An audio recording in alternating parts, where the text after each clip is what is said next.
I'm Wendy Kim Messier, and this is my studio in Palolo.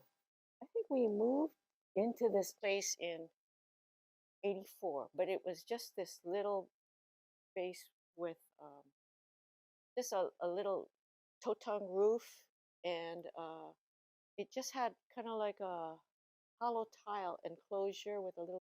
So it started out as an outdoor space for the original house because there were windows there, and then this was outside, and then um, after a while, what every person wants that's doing art, the only thing you care about is having a studio space, right? So I had enough money at some point after that. I said, we can do it. We can build a studio. And so, it was a small house. And, we'd have house guests that we were all sleeping in different parts of the house. So Victor wanted a bedroom, and I wanted a studio. So it got to where this got pushed out a little bit, and then it got pushed back a little, and we went up to that space there. And, it really changed the way we lived.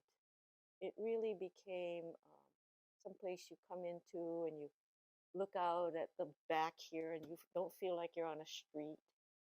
So I feel like we were really lucky to get this space because we had no money, but somehow, we managed, and now it's, Victor says we're never going to move, but I think we've done everything we could possibly think of to do over the years, so everything's been expanded or just basically walls taken out. That's what it was. Could you describe a day in your space, in your studio? So every morning we get up and we look out here and think, we could do this, we could do that. And then I come down here, and then Victor gets up and he makes coffee. So then we have a cup of coffee, and whatever it tastes like, I always say it's great. And then, I look and see if I have any email on the computer or whatever. And then I look out and see if the plants are still alive, because then I go out and water it. Look, the lotus is blooming today.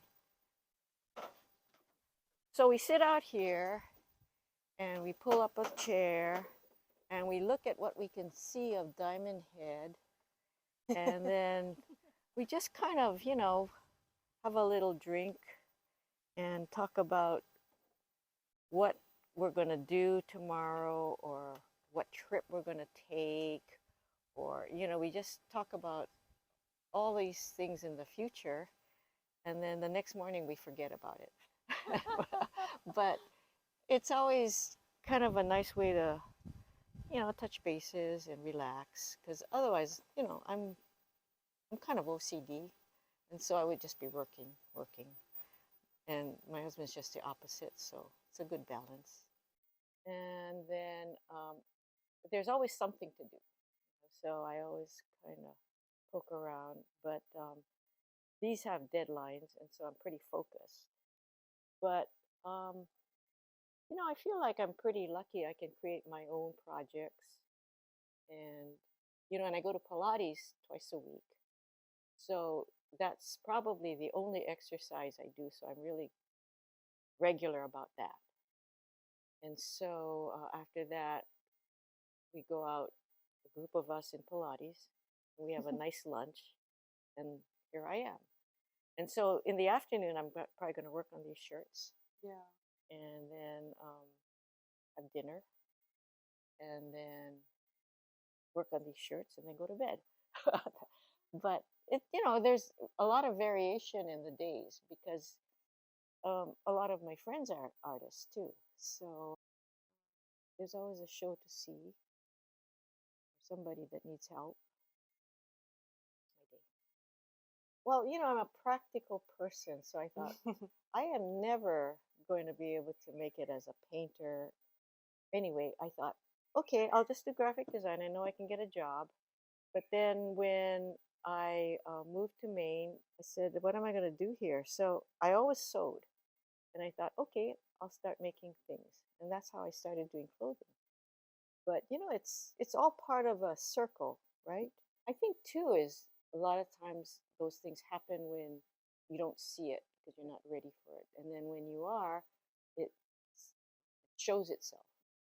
This is my studio. This is how it happens.